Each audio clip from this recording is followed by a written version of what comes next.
COVID-19 ಪರಿಣಾಮ ಮಂಗಳೂರು ಕ್ರೈಸ್ತ ಧರ್ಮ ಪ್ರಾಂತ್ಯದ ಚರ್ಚ್ಗಳು ಹಾಗೂ ಪ್ರಾರ್ಥನಾ ಮಂದಿರಗಳಿಗೂ ತಟ್ಟಿದೆ. ಮಂಗಳೂರು ಧರ್ಮ ಪ್ರಾಂತ್ಯಕ್ಕೆ ಒಳಪಡುವ ಎಲ್ಲಾ ಚರ್ಚ್ಗಳಲ್ಲಿ ನಿಗದಿತ ಸಮಯದಲ್ಲಿ ನಡೆಯುವ ಎಲ್ಲ ಬಲಿಪೂಜೆಗಳನ್ನು ಮಾರ್ಚ್ 31ರ ತನಕ ರದ್ದುಗೊಳಿಸಲಾಗಿದೆ.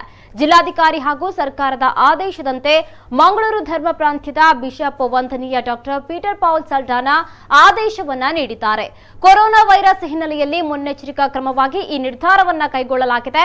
ಈಗಾಗಲೇ ಜಿಲ್ಲೆಯಾದ್ಯಂತ ಸಭೆ ಸಮಾರಂಭಗಳನ್ನು ರದ್ದುಗೊಳಿಸಲಾಗಿದೆ. ಅಲ್ಲದೆ ಜಿಲ್ಲಾಧಿಕಾರಿಗಳು ಸೆಕ್ಷನ್ 144/3 ಪ್ರಕಾರ ಗುಂಪು ಸೇರದಂತೆ ಆದೇಶವನ್ನ ಜಾರಿಗೊಳಿಸಿದ್ದಾರೆ. ಈ ಹಿನ್ನೆಲೆಯಲ್ಲಿ ಮಂಗಳೂರು ಧರ್ಮ ಪ್ರಾಂತ್ಯಕ್ಕೆ ಒಳಪಡುವಂತಹ ಎಲ್ಲಾ ಚರ್ಚ್ಗಳಲ್ಲಿ ಬಲಿಪೂಜೆಗಳನ್ನು ರದ್ದುಗೊಳಿಸಿ ಬಿಷಪ್ ಆದೇಶವನ್ನ ನೀಡಿದ್ದಾರೆ. ಧರ್ಮ ಪ್ರಾಂತ್ಯದ ಧರ್ಮಾಧ್ಯಕ್ಷರ ಆದೇಶದ ಪ್ರಕಾರ ಮಾರ್ಚ್ 22 ಹಾಗೂ 29ರ ಭಾನುವಾರಗಳಂದು ಧರ್ಮ ಪ್ರಾಂತ್ಯಕ್ಕೆ ಒಳಪಡುವ ಯಾವುದೇ ಚರ್ಚ್ಗಳಲ್ಲೂ ಬಲಿಪೂಜೆಗಳು ನಡೆಯುವುದಿಲ್ಲ.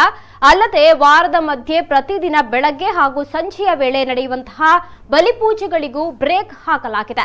ಈ ನಡುವೆ ಕೆಲವು ಚರ್ಚ್ಗಳಲ್ಲಿ ಧ್ಯಾನಕೂಟಗಳನ್ನು ಕೂಡ ಆಯೋಜನೆ ಮಾಡಲಾಗಿದ್ದು ಅವುಗಳಿಗೂ ಕೂಡ ನಿಷೇಧ ಹೇರಲಾಗಿದೆ. ಜನ ಸೇರುವ ಯಾವುದೇ ಕಾರ್ಯಕ್ರಮಗಳಿಗೂ ಕೂಡ ಅವಕಾಶವಿಲ್ಲ ಎಂಬುದಾಗಿ ಧರ್ಮಾಧ್ಯಕ್ಷರು ಆದೇಶವನ್ನ ಹೊರಡಿಸಿದ್ದಾರೆ.